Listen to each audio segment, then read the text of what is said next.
take a moment to thank each of you for coming out this evening. Does anyone have any questions or anything before we get started? No?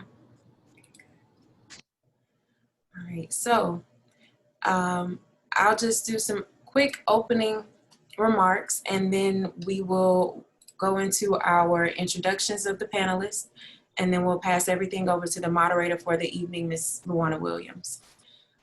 As a country, we are all in various stages of wanting to get out of certain situations or environments we may have found ourselves in within the last 8 months. You may want to get out of the house and see your family. You may be ready to get out of your classes. At this point, you might even be ready to get out of America. Trust me, I understand. The one thing we all need to do is to get out and vote. We have to use the power granted to us by the government that promised to be for the people and by the people. We are the people. Unfortunately, many of us find ourselves disengaged from the process and politics we actually have the power to control. Our goal tonight is to encourage you, the Fort Valley State University family, to act. Yes, we have been inundated with political ads and sound bites encouraging us to rock the vote and everything else. But this is a unique experience given the expertise of the panelists we have with us tonight. So without further ado, I want to introduce our esteemed panel of educators, change advocates, political leaders, and students.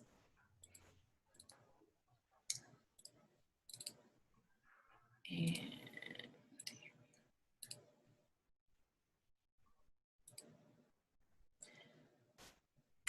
Ms. Fenika Miller serves as a voter engagement and political organizer in 26 counties spanning from South Atlanta, Central Georgia, and South Georgia. She's an inspirational leader who can inspire action and build coalitions of people from diverse backgrounds to implement positive social change.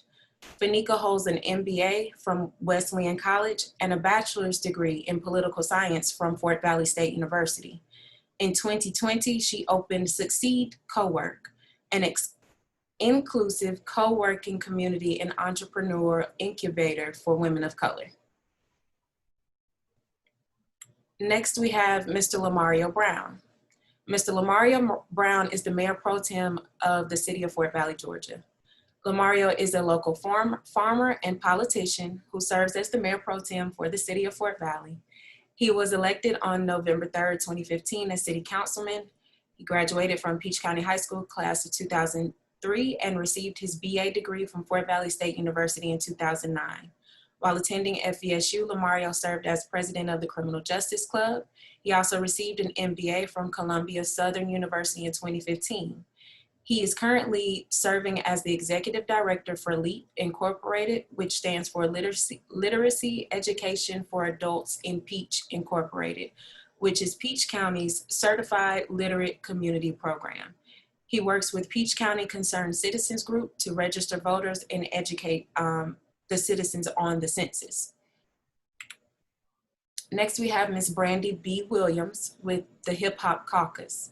Brandi B. Williams serves as the national organizer for the Hop Caucus. She is an award-winning and accredited public relations professional turned broker for change who uses her diverse public relations background to negotiate opportunities, equity, and liberation for Black people. Recently, Brandi received her certification as a health coach and launched Soul Med, a holistic health collaborative for Black women. As a survivor of childhood sexual abuse and trauma, domestic violence, anxiety, and depression, she believes health is a radical act of social justice that can help change the trajectory of outcomes for Black people. Next, we have Dr. Meigan Fields. Dr. Meigan M. Fields is an associate professor of political science and the founder of the FVSU Women's Learning Community. WLC 360 is an academic initiative established in 2009 that was designed to enhance the collegiate experience and social growth of young women through shared experiential learning. Dr. Fields is also the faculty advisor for the Political Science Student Association, the FVSU Valley Girls, and Pi Gamma Mu International Honor Society and Social Sciences. In social sciences. She believes that civic engagement is the catalyst for political and social change. And our student panelists are Ms. Charity Davis and Mark M.J. Sherrill Jr. Charity Davis is a senior political science major hailing from Atlanta, Georgia. She is the SGA Director of External Affairs and the Public Relations Chair of the Political Science Student Association. She enjoys creating and connecting with others and hopes to impact our university in a positive way. Mr. Mark M.J. Sherrill Jr. is a sophomore computer science major. He is also serving as one of our 3 Democracy Fellows here on Fort Valley State University's campus, and they work with the Campus Votes Project to increase voter education and voter registration and to create a campus-friendly voter plan for our campus. We hope to be awarded the campus voter-friendly designation before the end of this semester. So Mark worked intricately with that presentation, and he's on that team. And our moderator for the evening is Ms. Luana Williams. She is the director of the Center for Student Engagement at Fort Valley State University. In this capacity, she is leading campus-wide initiatives to prepare students for roles as change agents in the world by administering community service engagement, building career growth programming, and connecting students to professional networks. Ms. Williams previously served as the Associate Director of Athletics Compliance Director and Deputy Title IX Officer at Fort Valley State. Williams has been instrumental in a variety of state education initiatives, such as the creation of and development of Georgia Department of Education graduation coach position and the Department of Juvenile Justice CAPS program. All right, without further ado, I will pass the mic to Ms. Williams to begin our discussion. Thank you, Ms. Carson, and thank you for organizing this event, and thank you so much to all the panelists that have taken time out of your evening to be with us today. So don't want to belabor the time. We got a really important topic that we need to tackle this evening, so I hope you all are up for the challenge. So the topic of our discussion tonight, of course, is Get Out: How Your Vote Affects the Social and Political Landscape of America. What do you think, Americans, specifically Black Americans? We need to get out as it relates to our political process. We need to understand the political process and become a part of it. So first question from our panelists, for the panelists would be, why is voting important? Why is voting important? Who will tackle that first one? So I will. I'll say I have a 19-year-old son who is a sophomore at Barton College in North Carolina. And he said to me this year that he wasn't voting because the presidential election is decided by the Electoral College and not the popular vote. And so I tried to explain to him that while I understood what he was saying, that being a swing state in North Carolina, our vote really does matter in the presidential election, but there's more than just the president on the ballot. And so when we think about voting, you hear people always say, because people died for the right to vote. I don't think that necessarily always resonates with all people. But what does resonate is that your local and state elections actively impact your day-to-day life. And so you should vote because you want to live, and because you want to live a good life, and we all deserve that. And as the hip hop community, as Black and brown people, we experience so many things that are negative impacts. And when we vote, we're able to put people in office that actually show up for us and show up for the things that matter to us. So that's why we should vote, because we want to be able to actually experience what the Constitution has said, that all men are created equal and we all have the same rights. We want to be able to experience that. And the only way you can do that is by getting people in office that will make sure that the issues that matter to you are then turned into policy. Absolutely, absolutely. Anyone else want to chime in on that? Why voting is important?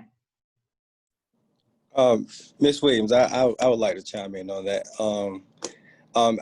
I really couldn't add anything else other than that's right on Miss Brandi Williams, because I think we as young Black men, we forget how important it is for us to actually get out and vote locally, because those are the people that's doing the electoral colleges when they elect the president.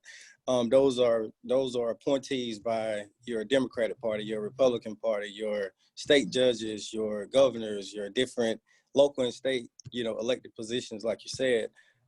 So, I mean, like I always say, I mean, what else could you be doing other than voting? It only takes 5 minutes, and you're voicing your opinion as a whole.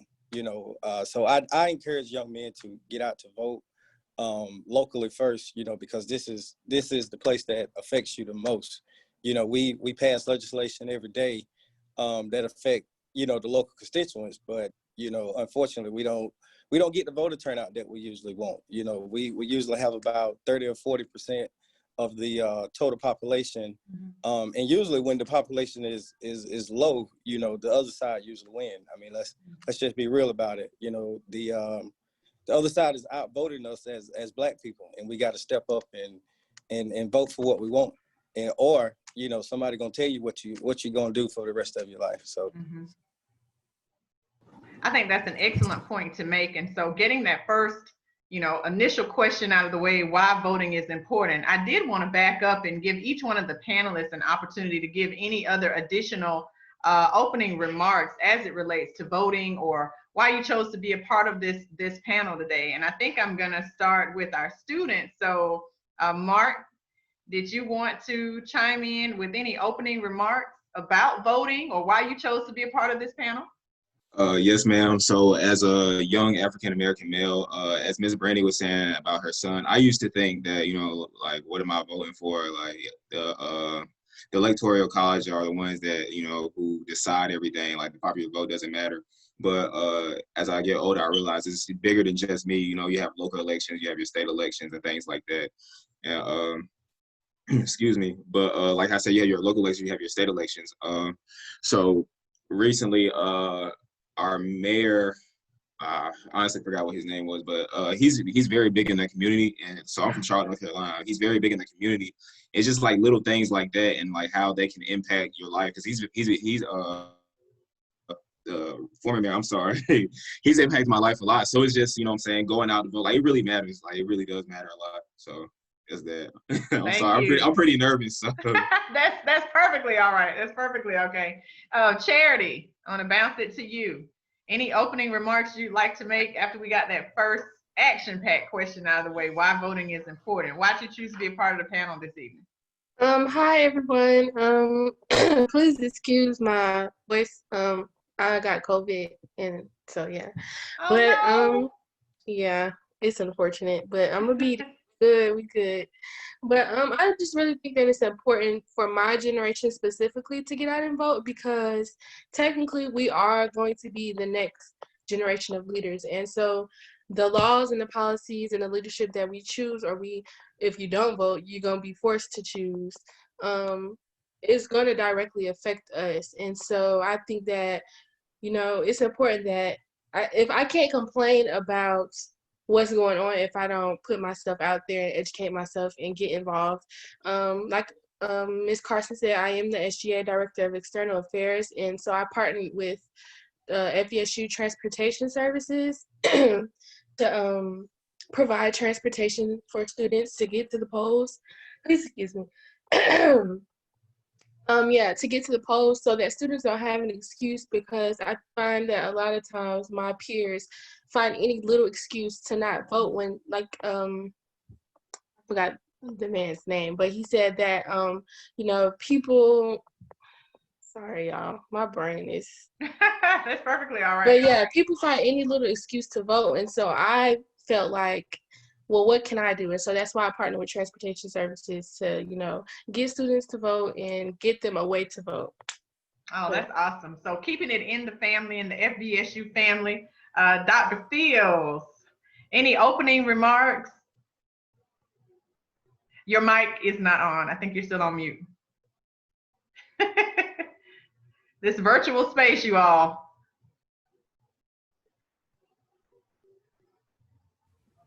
There we go, Dr. Fields. There you are. I wanted to mute myself so you didn't hear all my feedback in my office. But first of all, I want to thank Ms. Carson for having thought of me to be a part of this panel.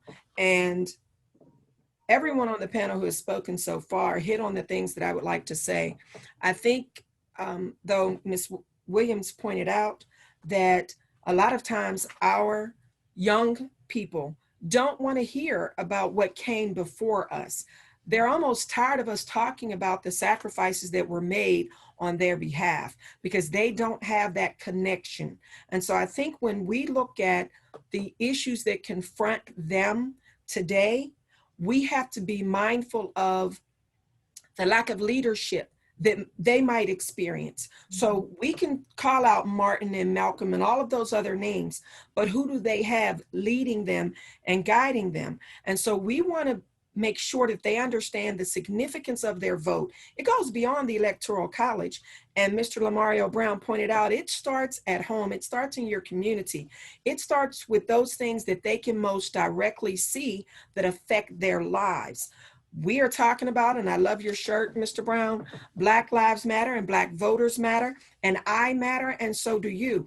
But they have to be able to make that connection between why Black Lives Matter is an issue for them and why their vote can make the difference, so that people truly understand that policing in our communities is a result of the lack of leadership in our communities, as well as the laws that will relate to the people enforcing those laws. And those only happen when you get out and vote to make a change and to make a difference. And Absolutely.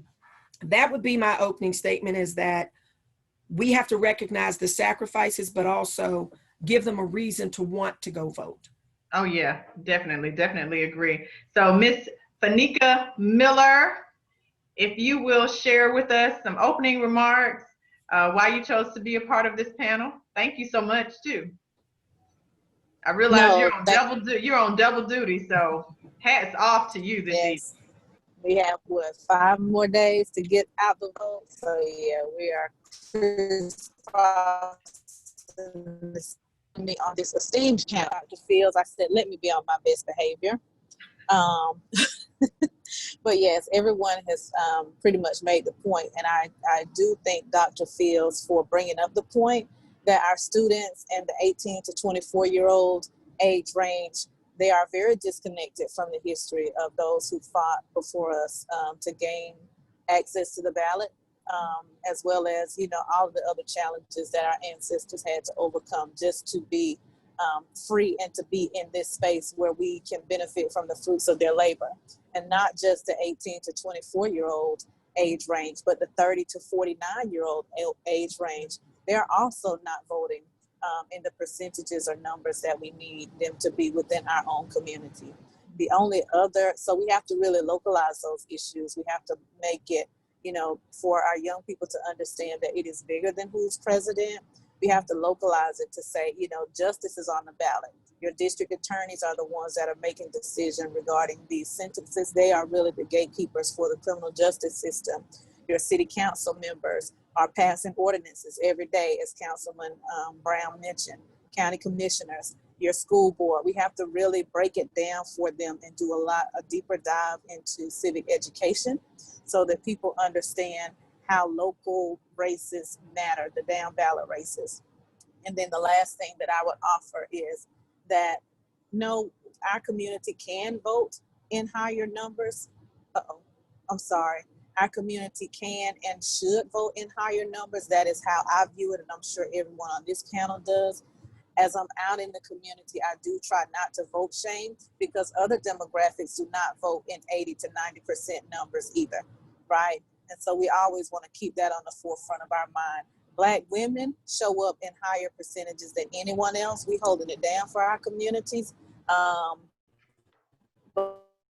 But yeah, other demographics don't show up either. So yeah. And I'm sorry, Ms. Miller, I think we're losing some of your sound. I appreciate being on the panel. This is my life's work, helping Black women and girls understand how policy affects our lives on a day-to-day basis, and how we can hold it, how they benefit or how they road. So I will stop, but I think I made a point. All right, awesome.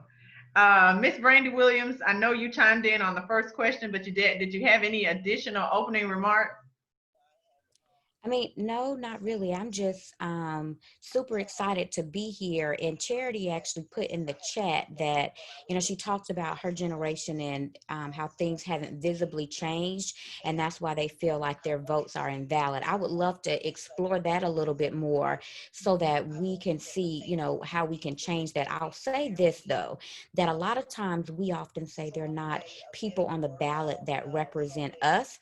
Well, we can put money behind anybody we want to.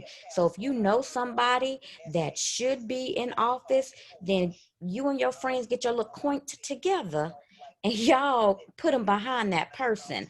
Like, that to me is extremely important, that we start to think about, you know, not playing politics, but taking care of our people. And I think that's what we see. So we need people who are unafraid to represent our interests when they come to the table. I think for too long, we have been very afraid to speak about race, speak about being unapologetic about our people. And so that puts us, you know, when we do get people in office that have good intentions, they get in there, they get afraid, and we don't hold them accountable for the things that they said they were going to do. So we just need to make sure that we have some really good people and we put our money behind them, we support them, and we hold them accountable. Absolutely, absolutely. Mr. Brown, any additional comments, opening comments?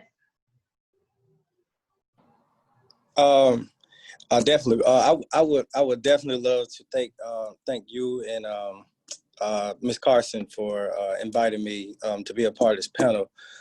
Again, I definitely hope we can get into some deep discussions on how, you know, I can take, you know, some local legislation back to the city council and the mayor, and see if we can actually give Ms. Charity some of that change that she's looking for. But again, like I think Ms. Miller hit on it. Dr. King and Malcolm X, they sacrificed blood, sweat, and tears. You know, I asked my generation, you know, what we sacrifice. So I'll leave that question up for our generation. Absolutely, absolutely. Great point, great point. I want to go back to one of the things that was mentioned about civic education. And so that, of course, is very important to me. Native educator as far as, you know, what I initially went to school for. And I taught social studies in middle school. And so that was a huge part of it, talking about, you know, the 3 branches of government and voting and, you know, why that matters. So fast forward to where we are now with all of the social unrest and all of the things that have taken place. Why do you think it is that we still have individuals that feel that our vote does not bear any result or have any impact on how the nation itself actually operates? Is it a matter of education? What is it exactly? And how do you cope with that? How do you contend with that when you come face to face with a person that gives you that rhetoric as a reason as to why they don't vote?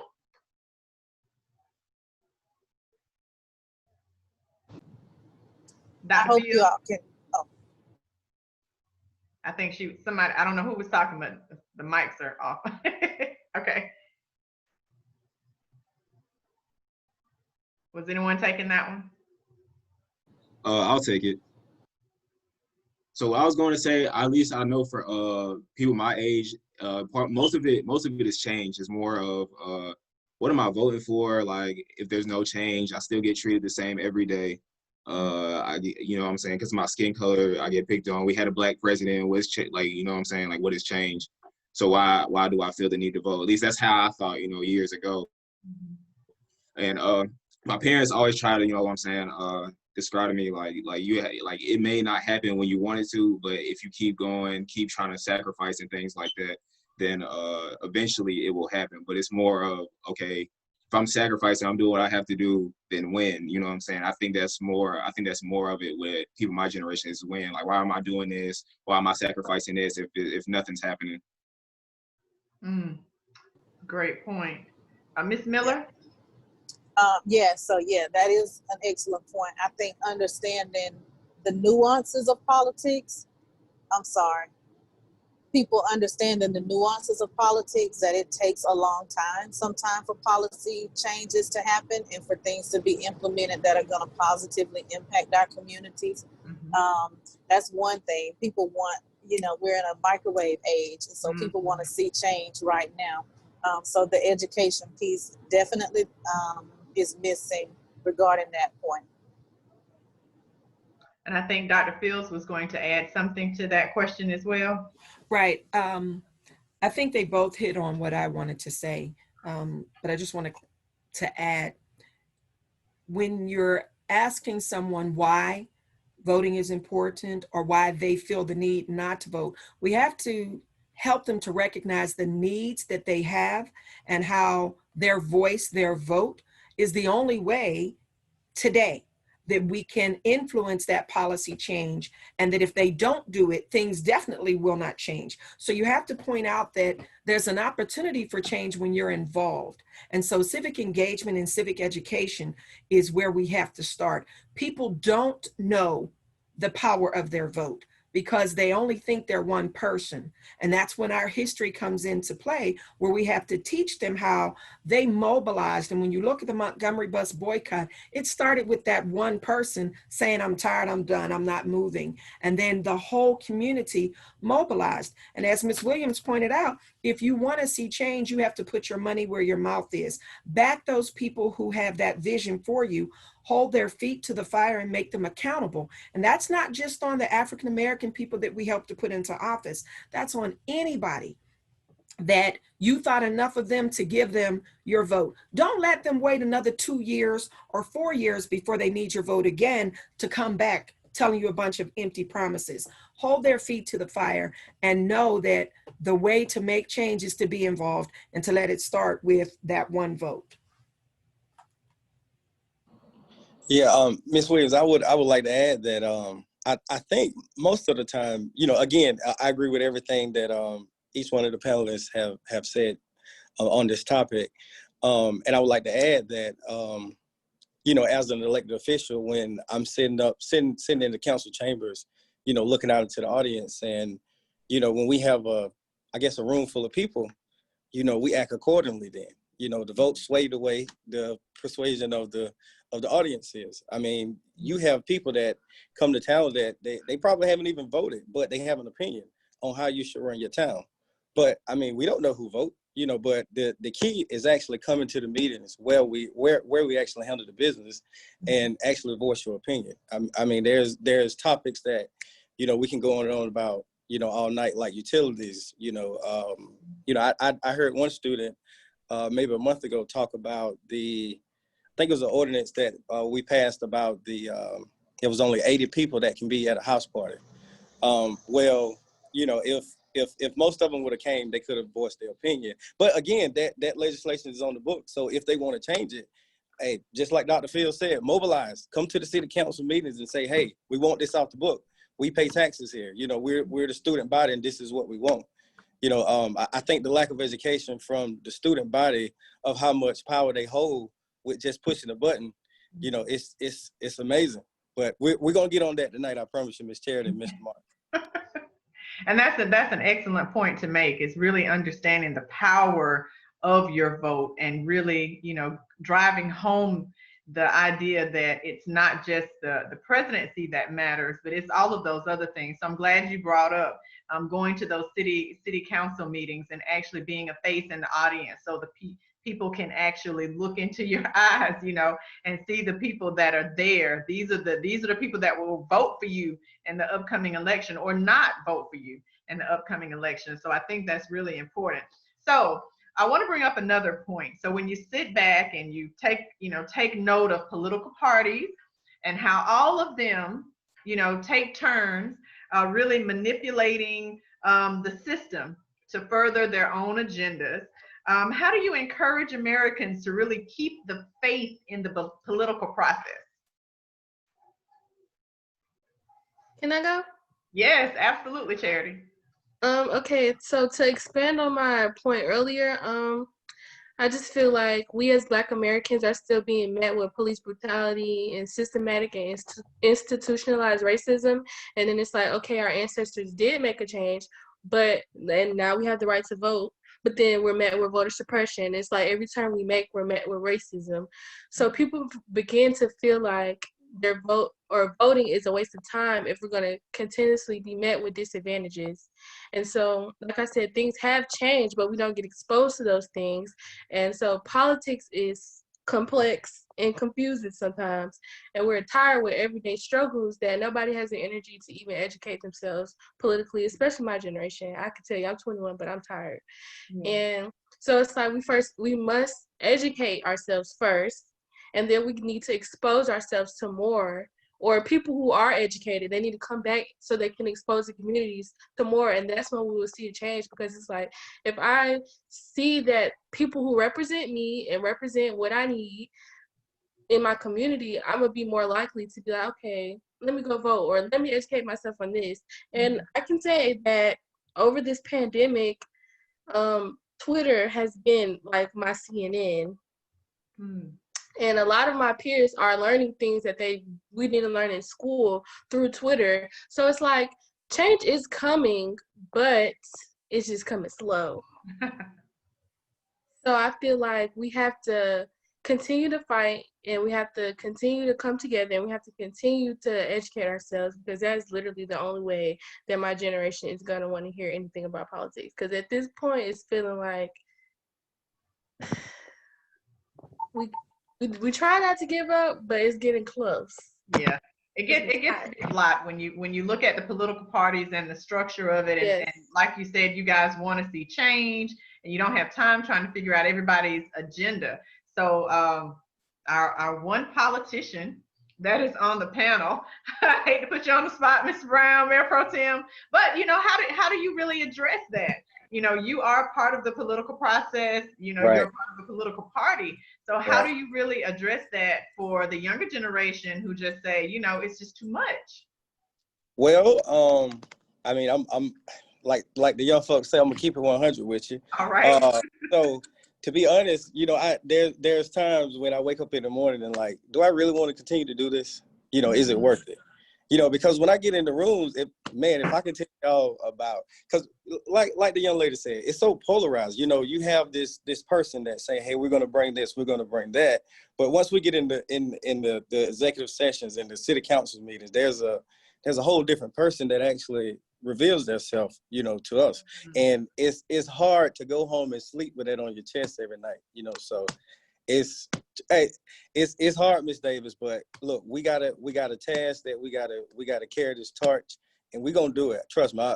And I'm glad you guys are on this panel with us, because I mean, you could be anywhere else tonight. You know, Thursday night, college student. You know, trust me. When I was your age, I was not doing this.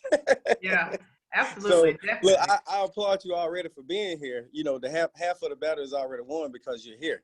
You know, and you have some great resources at the university, Dr. Fields, you know, Dr. Williams, you know, Miss Carson, you know, Dr. Jones, he's doing an excellent job, you know, to, you know, combine the city and the university. So, you know, just look, we bring you guys here to bring whatever's in that skull of yours out to this community, because we don't know what's up there. We just want to, you know, make sure that the environment is conducive for you to do whatever it is that you were destined to do, because each one of you were destined to do something.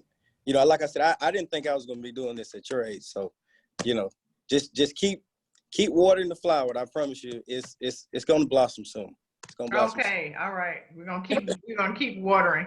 So I did want to take a moment, Miss Brandi Williams.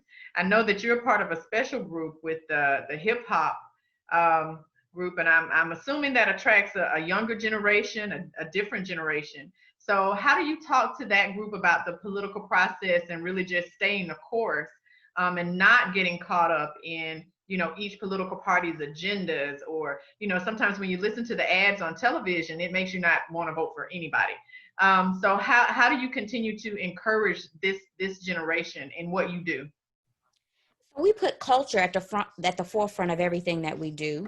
A lot of it is, you know, we have influencers that are in the music industry that work with us, and they help us deliver that message. So, you know, they are the people that they listen to. So they're our mouthpiece, but we also just keep it real. We have conversations in a way that they can understand. So I told you about my son earlier, and I knew that there was not much because of the generational gap that I could say.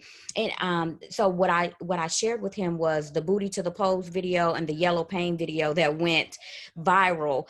And he told me he learned a lot, and Oh, wow. he made a promise that he was going to vote because he understood then what that really meant. And I did that for all the young men and women that I touched that were of age. It's their first time being able to vote. And I told them, you know, there's more to it than just a presidential election. And then also, you know, however you feel about legalizing marijuana or whatever, my son smokes, I know it, right? And so I told him, I said, so if you want it to be legal and you don't want to have to try to do all the things, because he's also an athlete, and you want to not have to do the things that you have to do to clean it up so that you can smoke freely, then you need to go vote, because the people that make those decisions are the ones that are going to decide whether or not marijuana is legal. So I'm just keeping it real, right? Great And so that's what we do. But you also have to think that hip hop is 3 generations old.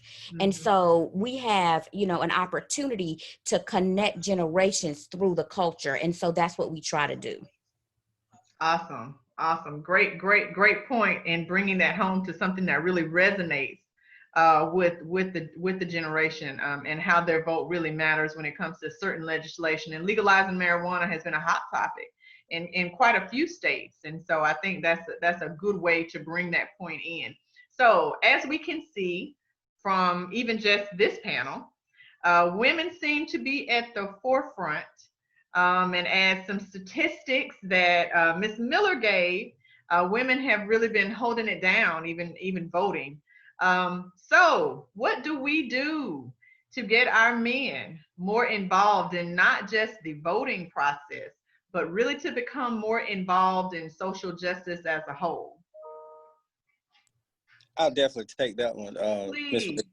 So I think, you know, like I told Mr. Mark and Ms. Charity, I mean, half of the battle is over because, I mean, we're here, Mark, you know, so, you know, the other guys that could have been here, just let them know, man, there's some beautiful Black women on this panel tonight. They missed it, man. So, you know, but you got to find whatever get us, you know, to the poll, man, or get us to the table to discuss business, you know, or even be there for our kids and do the things that, you know, these Black queens need us to do. So, you know, as kings, we got to step up. You know, I encourage you, you know, to reach out to me.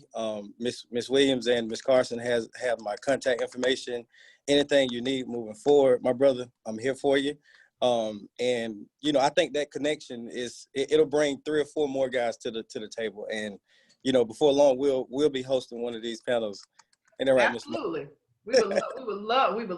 But I love it. Hey, but look, it's nothing like a woman's touch, Mr. Mark. Remember that now. So I did want to ask Ms. Miller, because I know you shared some great statistics.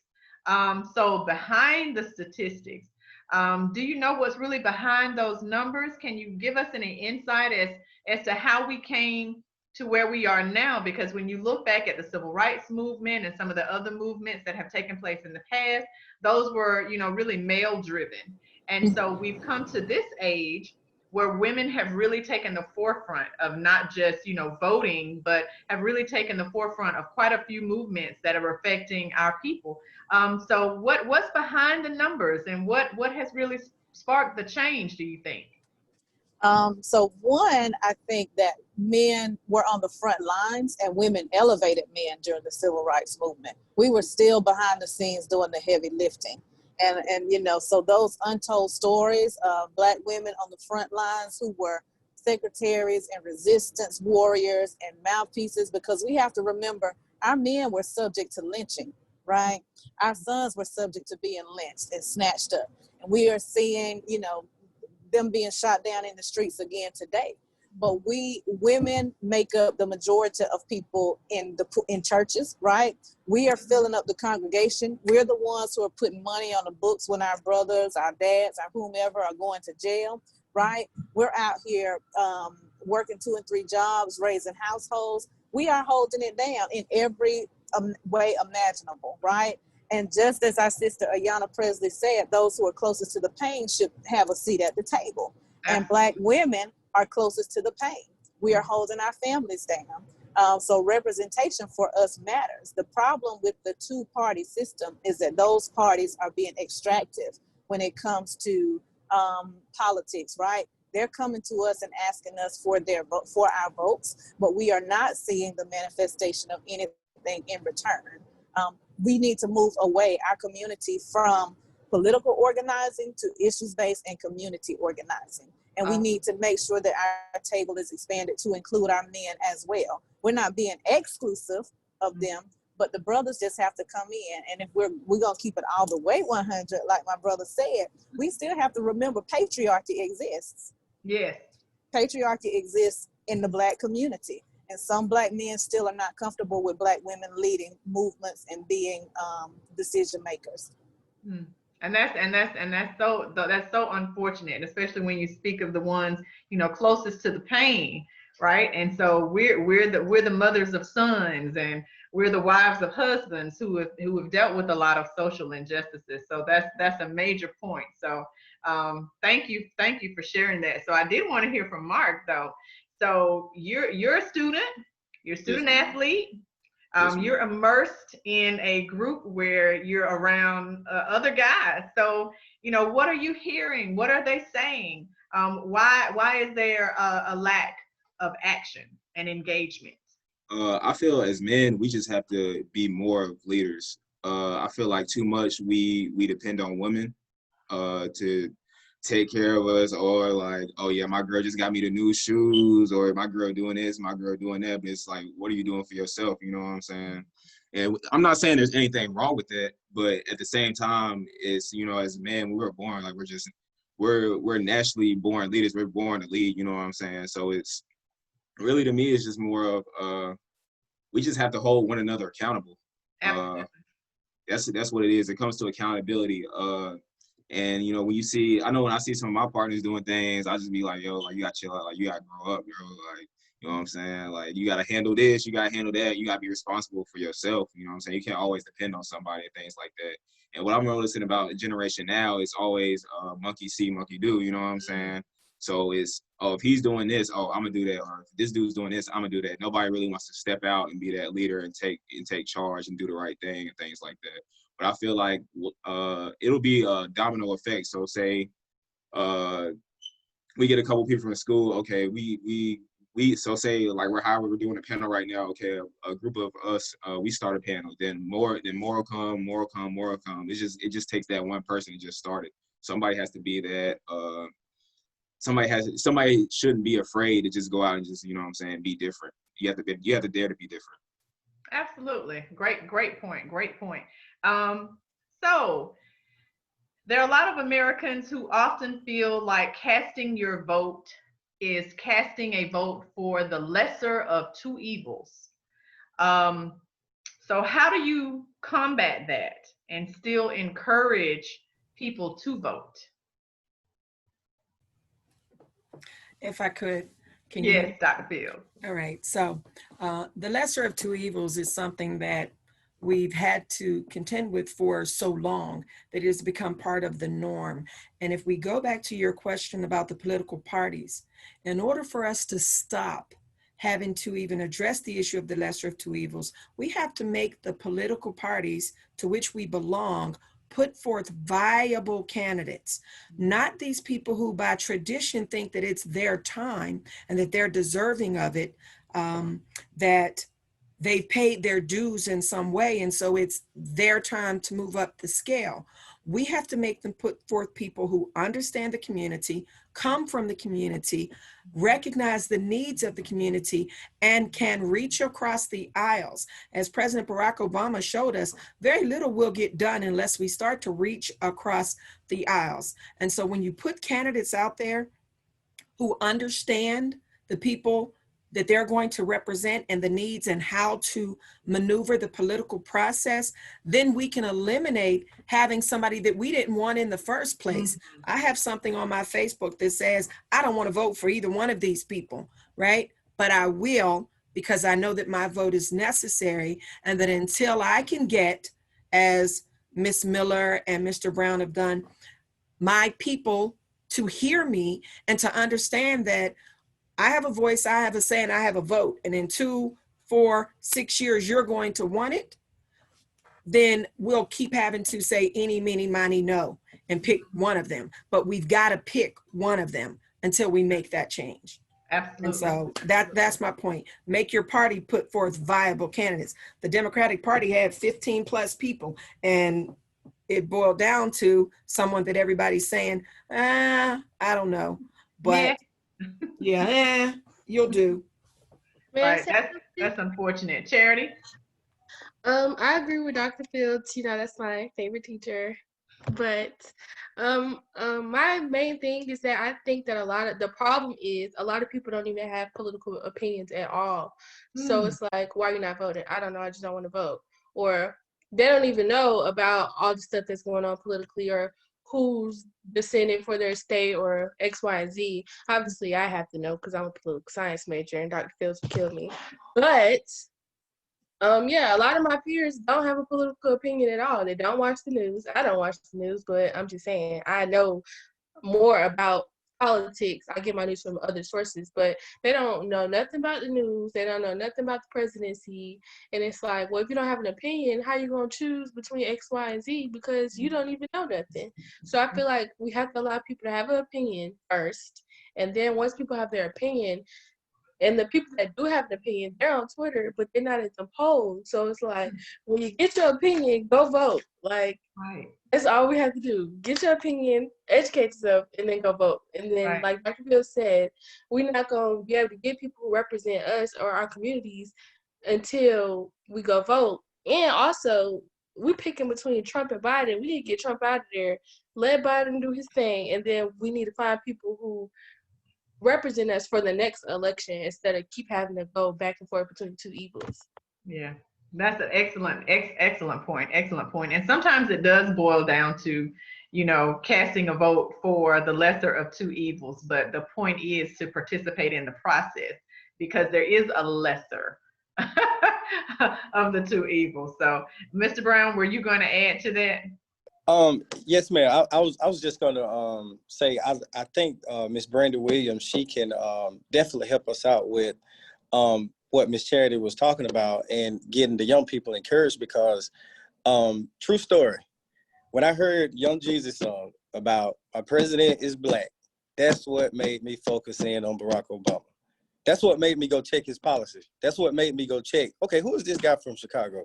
So I did the backstory off of a rap song. So, you know, and we all know the young people, we listen to rap music, we go out to the club. So if we can get the hip hop community involved in the voting process, I mean, I'm hearing it now on the radio. So, I mean, I don't think it's anybody that's on God's green earth that don't know that Joe Biden and Donald Trump is running for president, because I've heard every actor, every rapper, every resource we got, as you know, they would say the other side, you know, we have exploited it this election right here. But I mean, I'm ashamed to say this.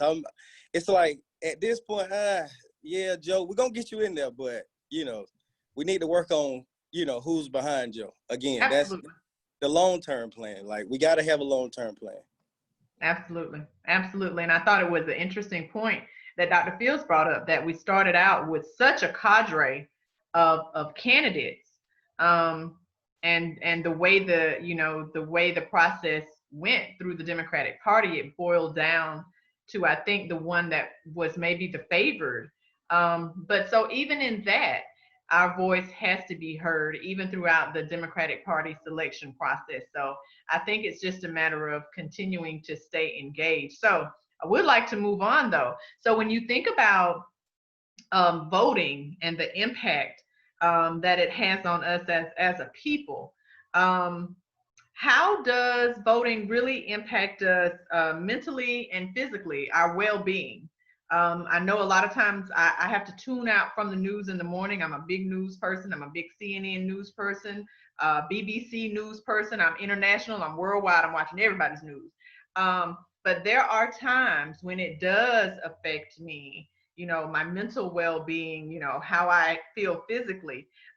So what do you say to people that have just gotten to the point where, mentally and physically, just everything that's going on in the political process is affecting them negatively?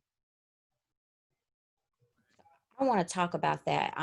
There actually was a post that I sent to my cousin the other day, because we talk a lot about our mental health. And as you know, Emily read my bio, I am a survivor not only of domestic violence, but also of anxiety and depression. And so I take mental health extremely seriously. And so when you think about what's happening to us, we live with CPTSD.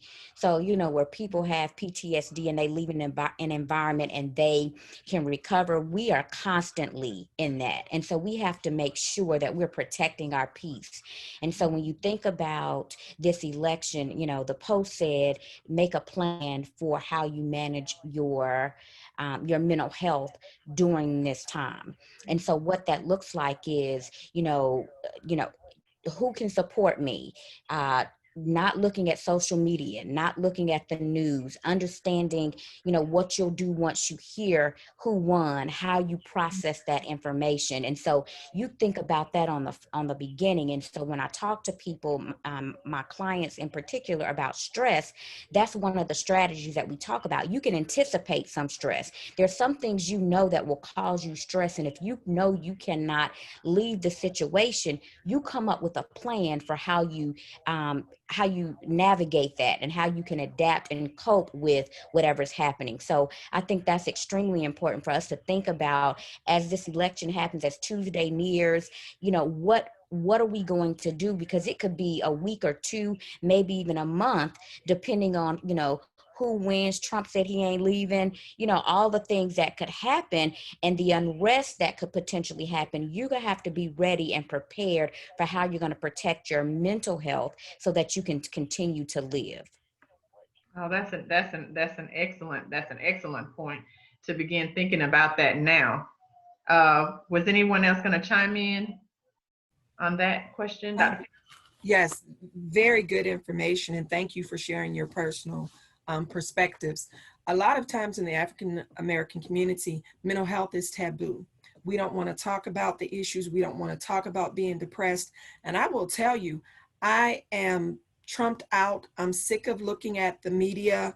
I sit and I hit the off button, and I'm addicted to CNN and watching all of this.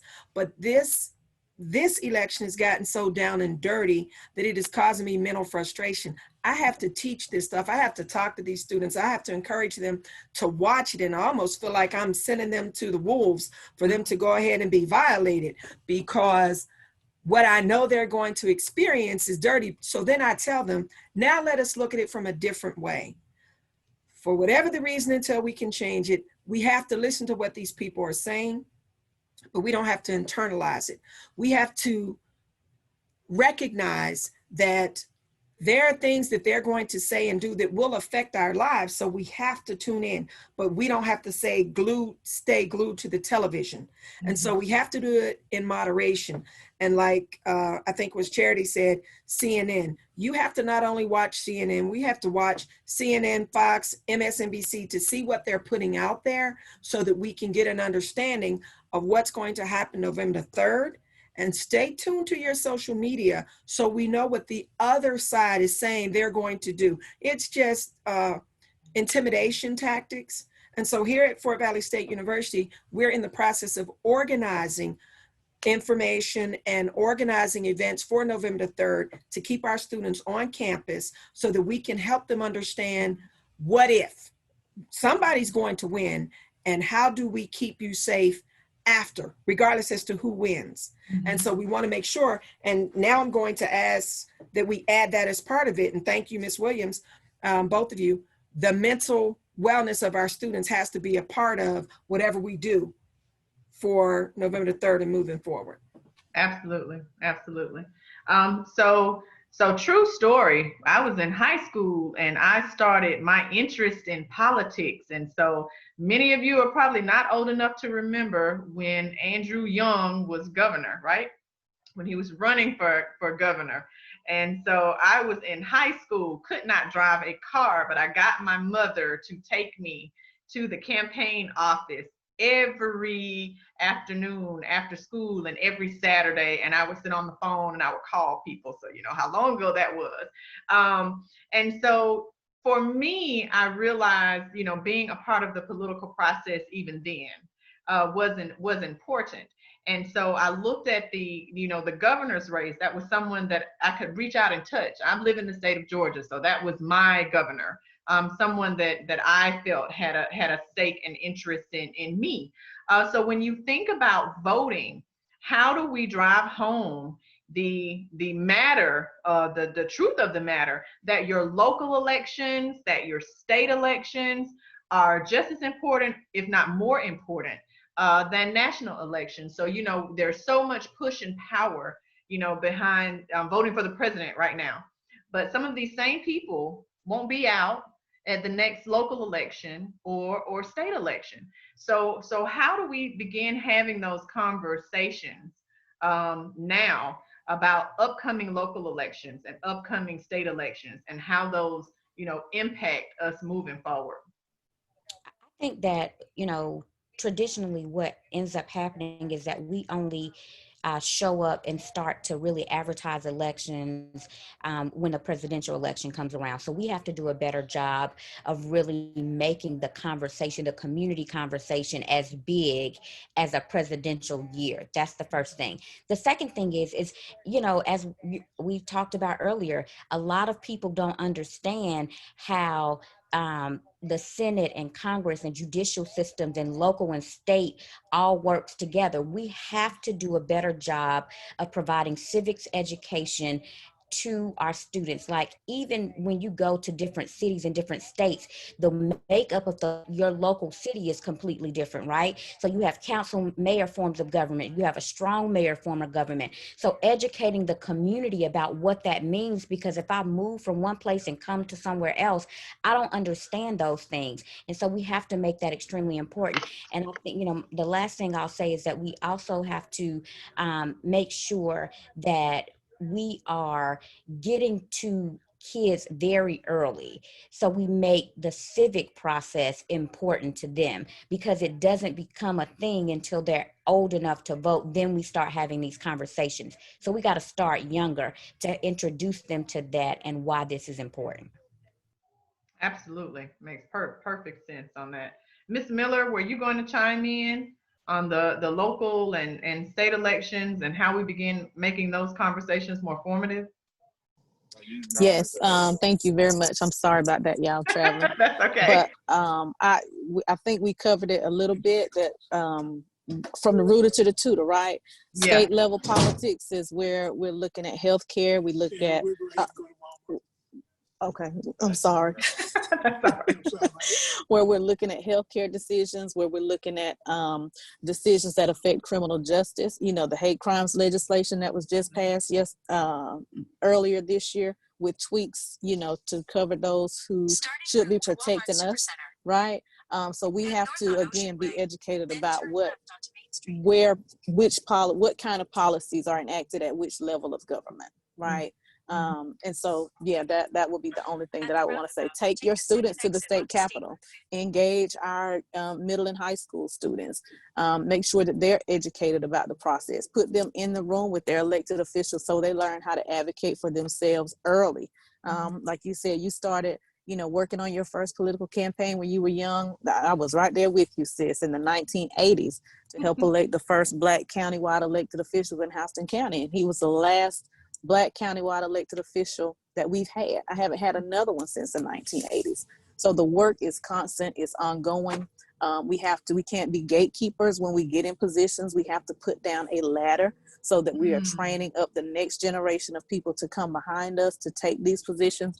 You're gonna sit in office for, 25, 30 years and you haven't cultivated a person to come behind you, to work in that community, to massage that vote, to talk about issues with voters, and to be in elected office after you, then you've done a disservice to our community. So the education and the engagement piece are totally important. Oh, that's powerful. And we've seen that happen in communities where when the person leaves the seat, there's no succession planning on our part as people to say who should be the next person that we're bolstering to take on those seats. And so that's very disheartening, but a great point to make. So moving on to voter suppression. So we know that it's real. I was sitting and talking to a group of students here recently just about some tactics and things that they've heard that have been taking place even with the newer voting systems, and someone putting a stray mark on your ballot, and when you put it in the box, it doesn't count because there's a stray mark. So if voter suppression and these types of things continue, how does it affect the future of the political process and engagement in the political process?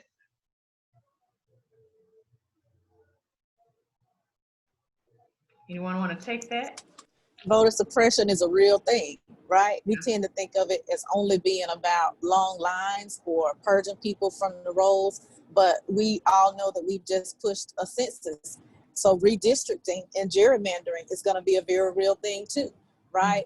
Suppression is when elected officials pick their constituents versus constituents picking their elected officials. And we have, in the last census 10 years ago, lost seats and lost the ability to gain political power because we didn't get fully counted and because the people that were elected drew themselves into safe districts. So we have to be weary of all of those things. Intimidations at the polling locations, not only purging people from the rolls, but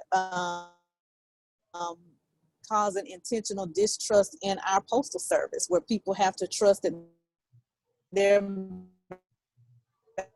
ballots are going to get delivered in the right time. Whose ballot is valid is not going to be counted. Do we have exact match?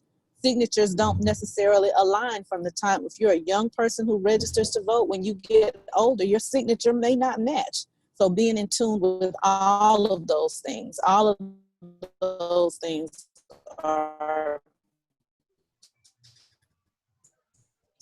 Ms. Miller, I think we're losing you. I think we're losing you as you drive, but I thought you brought up a great point about gerrymandering.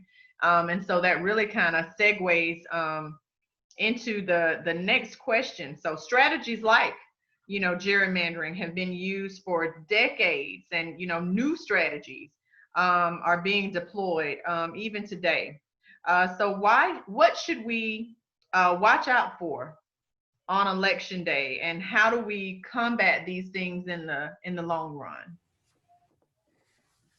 I think one of the things that, and Ms. Miller pointed out, or you did, that we have to be aware of is the sleight of hand that people will do. We have to start putting our people, our faces at the polls. so that we have poll watchers who look like us. We have to educate ourselves before we get to the polls. So you know that you need to have identification. You can say that you don't, but you know that you have to have identification. So we have to be proactive instead of reactive. We have to months out plan that, like you said, your signature changes. Well, let's update your signature. Let us do the things on our end that thwart their efforts to disenfranchise us once we get there. Whether that's update your signature, check your My Voter page before that deadline in October comes so that you know you're registered. A few years ago, we had several hundreds of ballots returned because of a signature, a missing letter. Somebody put in the wrong letter. When we had our students check, I had a young lady who is female, every bit of a female, and they had her listed as a male. So if she had gone to vote, she would have been denied, because they'll pull up our information when they don't pull up our counterparts. So we have to be, in short, proactive and do the things. Don't you wear any type of paraphernalia that will give one of those poll workers an opportunity to deny you. Do your campaigning away from that event. Have your identification. Go ready to sit and wait. And don't take your phone in there if you can avoid it. Turn it off. Do the things that we have to do to keep them from doing the things that we are supposed to be able to do without anybody interfering with us. So stop their aims to disenfranchise us. Absolutely. Great point. Great point. Anything else any other advice that anyone else would give on, what do we need to watch out for on election day? And is there anything that we can start doing now to combat it? I don't expect everyone to be like me and vote early. That would be great. But for those people that choose to vote on election day, what can we do to assure them that their votes will be counted, and and just to prepare them for some of the things that they may encounter on that day? I would say Poll watchers. keep the Oh, I'm election sorry. protection number close Yes. by, 1886 our vote. So make sure that everybody has that. I wish we could have pocket cards and just walk out and give them to people and say, hey, if you have any problems, because the thing is if you're in line at the time that the poll closes, it doesn't matter. You can still vote. People need to understand what their rights are. So I think Dr. Fields was right. We need more people that look like us, that are at the poll, serving as poll watchers, and making sure that they understand. And we got all our phones charged, and we hitting up 1866 our vote. Oh, great point. Great point. Ms. Miller? She said sis took the words right out of my mouth. That's what I was about to say. Election protection, and making sure who your point people are when you have an issue at the polls. Also making sure that if there's an issue with your ballot, don't cast your ballot. Making sure people know that they need to flag that, get that corrected, find election protection, and make sure everything is correct before they cast that ballot. Once they leave, there's nothing that can be done.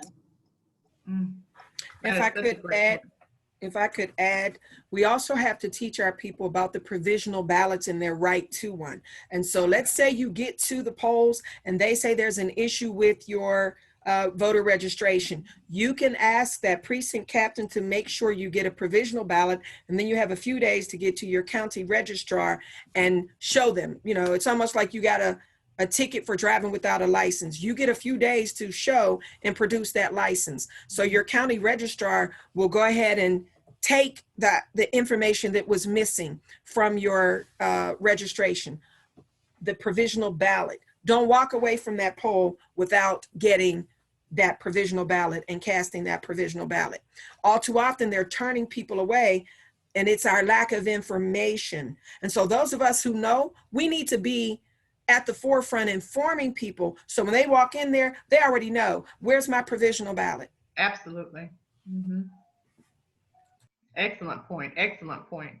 And I don't know that that's something that people readily know about a provisional ballot. So as we begin to kind of wrap things up, I did want to go to the chat. Ms. Carson, if there are any questions, if any of you have questions for the panelists, now is your time to enter those questions in the chat. Ms. Carson will be monitoring that and feed those questions to us if they are there. But I have heard some absolutely wonderful information, and it seems like so much of what I've heard boils down to the one thing that we know permeates is truth in the African American community, which is education. Education and engagement. So that's the one thing that I'm continuing to hear. And as I'm listening to it, I'm thinking, gracious, do we need to start, voter registration and voter education and the political process in elementary school? Because it has to be something that's ingrained in our children. It has to be something that's ingrained in them. I know schools used to, at least elementary schools, they used to do a little mock voting and give students the opportunity to cast their pretend ballots. I'm not even sure if they're still doing that, but that has to be something that we're pushing. And if we're not able to push it in our schools, then we need to push it in our churches. We need to push it in our, community outreach centers. We need to push it, at the rec center where so many of our children are. We need to push it in our summer programs. So it just seems like, education of the political process, education of why your vote matters. Our children need to be the most fluent about, the voter process and what it means to vote locally, what it means to vote, statewide and nationally. So it just seems that education and engagement has been the one thing that I've heard really permeate, through this dialogue this evening. So thanking the panelists again. I'm not sure if Ms. Carson has any questions ready for us, but I did want to take the time to thank you all again. You could have really been anywhere on a Thursday evening, but you chose to be here with us and to help educate the Fort Valley State University student community. So on behalf of our 10th president, Dr. Paul Jones, I do want to thank you for your time this evening. So Ms. Carson, any questions? Yes, we do have a question from the floor. The question is for Mark, but the other panelists, you feel free to join in. You're on the spot, Mark. Do you feel that political awareness is important for students, regardless if it's an election year or not? If so, please explain. I definitely feel that political awareness is important, just because I feel like as a community, we don't treat it as important as we should. I think that so pretty much like the people that I know that I hang around when it comes, especially like when it comes to election year, they just go like, shoot, I don't know who to vote for. I just ask my mom, I just ask my dad who to vote for, and they just tell me. So with that being said, I feel like we should definitely start at a young age to just try to learn about elections and things like that, political parties. By the time election comes around and we have our candidates, it's just like, okay, like, who do I vote for? Like, all right, let me go ask my mom real quick who to vote for, because I don't know any of these people. I didn't do the research. I don't know anything that's going on. And I just feel like that's not the best way to go about it, but I definitely feel like political awareness is very important. Thank you. Any other questions, Ms. Carson? No, I ma'am. thought that was an excellent point to make, that so that's a funny point you made, Mark, actually. So my son is a student at a university, and he came home on Sunday to go early vote with me on Monday. And so as a parent, I was prepared to have that conversation with him and just say, okay, I know you know who you're voting for president, but what about some of the other areas, and what about some of the other issues? And so he kind of stopped me and said, I went online, I looked already, at, some of the things that were there. And so we did have some dialogue, about some other, statewide elections that were taking place. But it was just, to kind of confirm or deny some things that he was already thinking about some of the candidates. So right.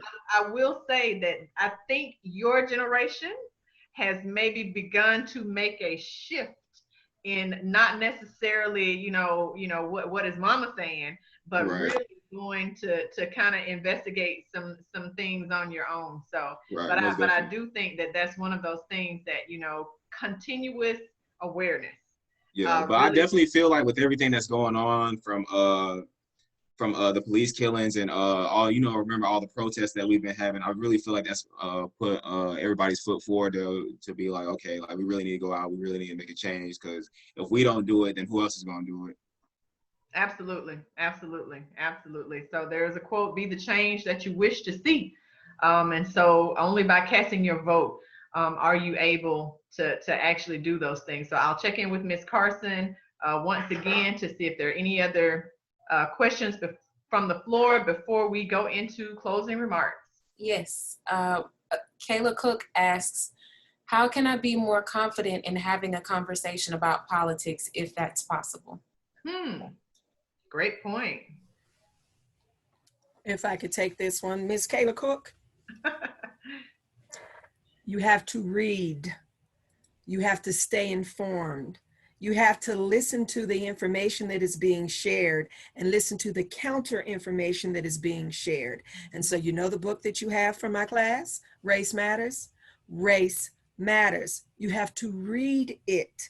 You have to then not only read it, but engage in intellectual discourse with people who are your peers so that you can get an understanding of what they're thinking. You'll go to them for advice about what to wear, where should you go for this, where should you go for that. Get other people's ideas about what's going on in politics, but be well versed enough to share information that can influence somebody else's ideas. So formulate your game plan, and it starts with educating yourself. Knowledge is going to always be your key. Power. Mm-hmm. Knowledge is power. Mm-hmm. Did anyone else want to chime in on her question? You guys want to chime in on that? If reading is too much, girl, watch some YouTube videos, because that's what I'll be doing. You can watch YouTube videos. It's a lot of Black, they're not necessarily political leaders, but they're like politically aware. Mm-hmm. One good example is Julesy. I watch her all the time, and I learned a lot from her because reading be too much sometimes. So just watch YouTube videos if reading is too much, and then read. Because then you'll have an interest in what you're finna read instead of just reading and you're still confused. You can hear it in modern terms. Good point. So listen to the video and then go and investigate. Very And good. there's Very also a young lady, oh my God, I can't think of her name, but the segment that she does on Instagram is called Parking Lot Pimping. All And right. she talks about a lot of social issues. So if you Google, like I just Googled parking lot pimping ATL, and she's actually in Atlanta. So just Google that and it'll come up and you'll be able to find her profile. But amazing, really funny, but it's definitely a great way to start getting in and be able to share that conversation with your friends. Again, we lead with culture. So she's definitely, you know, relevant to the culture. Oh, absolutely. And I think there's so many outlets to this generation to kind of get woke, stay woke. And so, you know, I didn't have those things in my era. If I can speak for myself and Dr. Fields, you know, we had to read, we had to pick up a book, we had to pick up a newspaper because we didn't have, you know, digital information at our fingertips the way that you all do. So I think, you know, to Dr. Fields' point, to Charity's point, to Ms. Brandi's point, definitely there's so many ways to begin to build your bank of knowledge, right? About politics, about the political process, and about, you know, social justice in and of itself, that there's just, you know, really no excuse. And I think being confident in your conversation just means, hey, know what you stand for and know what your points are and know those individuals and those issues that you really stand upon that matter to you. And as long as you stick to those things that matter to you, that's where your confidence comes from, I think. That's where mine comes from. Those, you know, really speaking to those issues that matter to me and those political influences and political leaders that I feel resonate with my cause. So make it personal.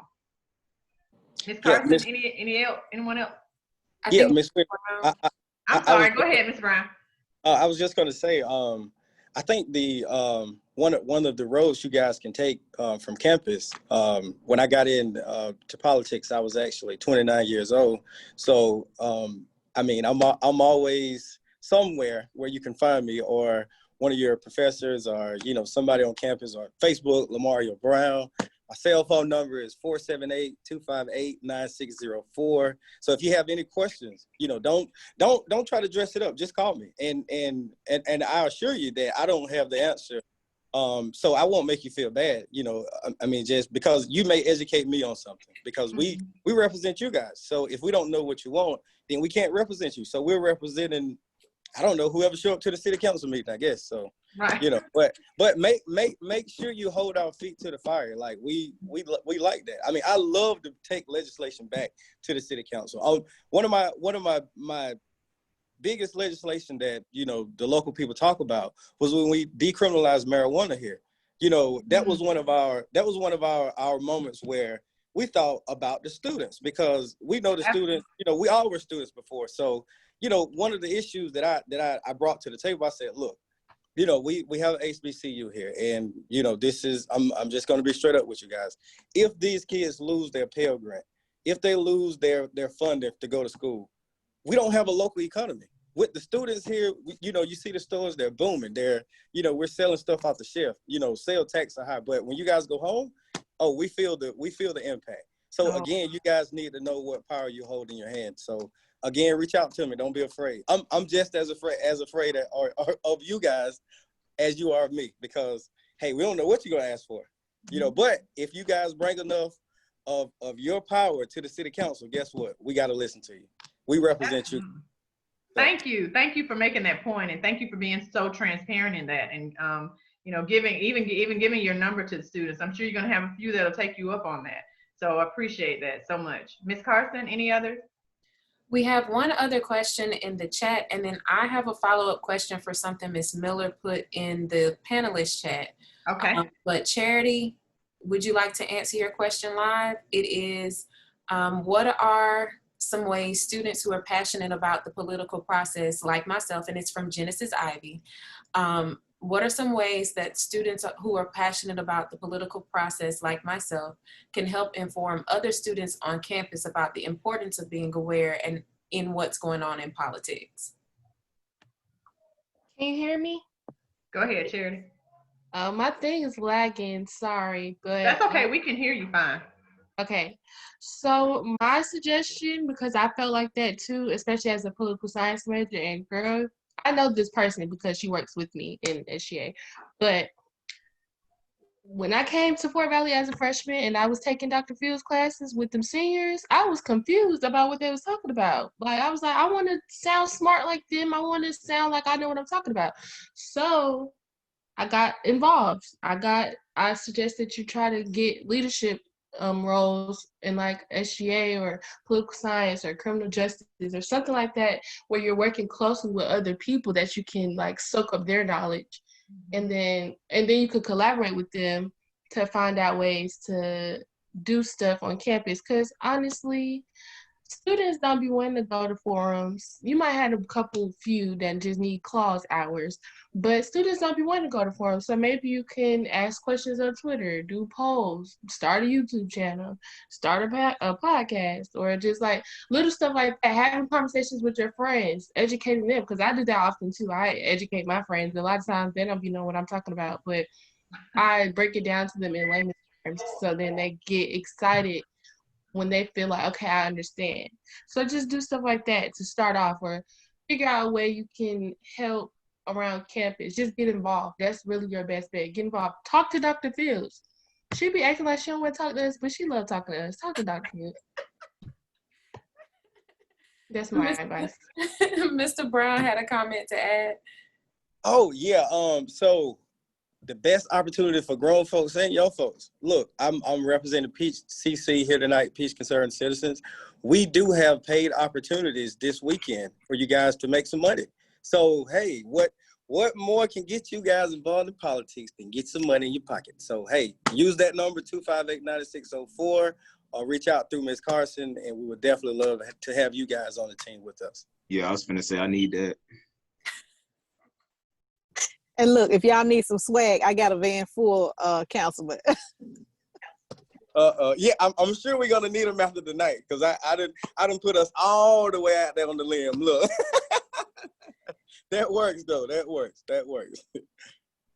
So in this current age, and Ms. Williams just mentioned it in the chat, she said that churches don't have the same power that they had in the days of Martin Luther King and Malcolm X, so on and so forth. So to anyone who would like to answer, what role should churches play in the political process? How can they maybe modernize, or what should they do to be more impactful than they are currently?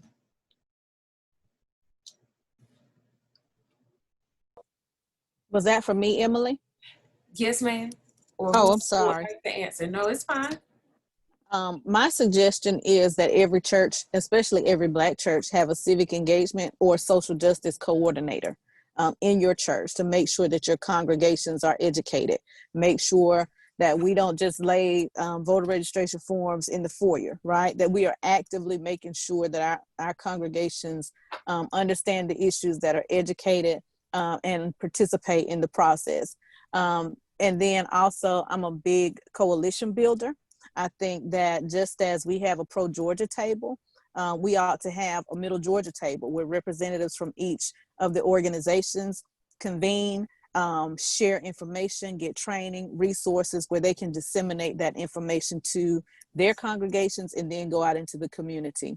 Another layer of that is to make sure that those social justice coordinators have field days, what I call them, get out into the community, grassroots. I mean, giving out the food and stuff is great, right? But we still have an expectation that the community comes to the church as opposed to the church going out into the community. And we can, we need to saturate those areas. If you look at the major Black congregations around Middle Georgia, a lot of those, you can see abject poverty around those institutions, right? That's another reason that people don't become engaged, because they don't see the manifestation of change in their communities from the institutions who are supposed to be working to empower and educate and inform them. So a social justice or civic engagement coordinator at every ministry, and then get back to the basics. During the civil rights movement, communities were trained on how to engage in what this is, warfare in these streets. I tell people this week, I'm on a modern day freedom ride, going into communities where one of our partners was just arrested yesterday for trying to assist a voter, right? Going into communities where, intimidation tactics are being launched at communities of color, just for us standing in line to exercise our rights to vote. So we not only need to be trained on conflict resolution and how to handle those issues, but we need to make sure that we're educating, again, the ones who are coming behind us in the same tactics and strategies so that we can preserve and save our democracy.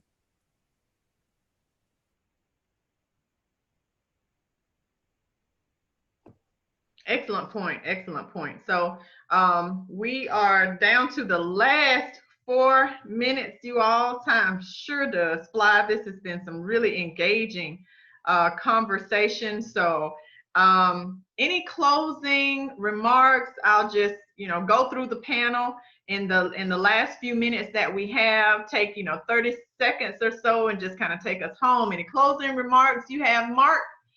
Any closing comments for us? Yeah, I just want to say that I appreciate the opportunity and that I really learned a lot. It's been a lot of knowledge presented to me tonight that I really appreciate, because I learned a lot of different things that I didn't know previously. Thank you, Mark. Dr. Fields, any parting comments? I just want to say thank you for this opportunity. And I'm looking at Mark's question or comment about young people who are not involved in church. Then it becomes the church's responsibility to reach out to the young people. And so, as Ms. Miller said, have things at the church that are going to direct those young people so that they understand, and that's where knowledge is key. We have to remember that the church, the Black church, was the cornerstone for information in our communities. That's where we went to know what it is that we needed to do. And we're talking back as soon as Blacks were free enough and were able to form churches. That's where we went for our safety, for our reassurance that it was going to be okay. And that's where a lot of our Black leaders came out of, was out of the church. So we need to make sure that we're reaching out to the church and that the church is able to reach out to us. And the government, thanks to George W. Bush, Baby Bush, whichever one he is, you have that affiliation. It's not the separation like it used to be. They will give Christian-based organizations access to government. And so we need to take advantage of it. And Mark, thank you for pointing that out. And we need to find ways to help our students understand. I see Ms. Williams says that a lot of young people also question Christianity. You are absolutely right. And we have this new idea that our students are becoming Hebrew Israelites because they're seeking knowledge and they're looking for the light and the understanding. And so the church is going to have to find a way to bring those two together, our students and the church, and provide them with the information. Thank you, Dr. Fields. Ms. Williams, any parting comments? I mean, I would just encourage our students to keep fighting the good fight and don't be afraid to get into good trouble, as John Lewis said. I think we are starting to see the next generation of civil rights leaders. You know, I remember being a Gen Xer. You know, my bio used to say if I was born during the civil rights movement, I would have been a fist in the air social justice advocate. And I'm getting the opportunity in the later years to be involved in that. But I think there's an opportunity for students now to be able to do that now. I actually had a conversation earlier with a organization that's based out of Richmond, Virginia, called Policy Pathways, and they're teaching policy and how to analyze data and create policy to high school students. There's so many different opportunities, as we discussed before, that these students have that we didn't have. And so I'm very hopeful that things will start to change. I think the space that we're in now had to happen for us to see the justice that we're due. Thank you, Ms. Williams. Ms. Miller, any final comments? Just thank you all for hosting this forum. Yes, as Ms. Williams said, justice is due this season. And so I'm grateful for what we've been made aware. We're not only woke, but we are becoming more aware. So we have to continue to push that, be woke and aware of the situations and the current season that we're in. So just thank you all for including me in the panel, for hosting the panel. And yeah. Thank you, Ms. Miller. Ms. Charity Davis, any parting comments? Yes, I was having technical difficulties, my bad. But I just really wanted to ask that y'all generation be patient with my generation, because we are trying. It's a lot of stuff that we don't understand, but also be open-minded to the fact that, you know, the way that we want to do things is going to be different from the way that y'all want to do things. But as long as we vote and we make a change and we get it done. Totally echo and agree with that. Definitely. And last but not least, our only politician who was brave enough to get on this panel with us, Mr. Brown, any parting comments? Yes, ma'am. My mayor would kill me if I didn't give those guys a shout out. So on behalf of Mayor Williams and the entire city council, I thank you guys for reaching out to us to have someone participate from the local legislative branch. Again, I'm not gonna hold them long. I'm gonna leave them with 4 words. And I think you all know what I'm finna say. What will we sacrifice? That's y'all challenge. Holla at me. All right, Ms. Carson. I think you all have said it all. So I just want to thank each of you for taking a moment, well, an hour or so out of your evening to join us this evening.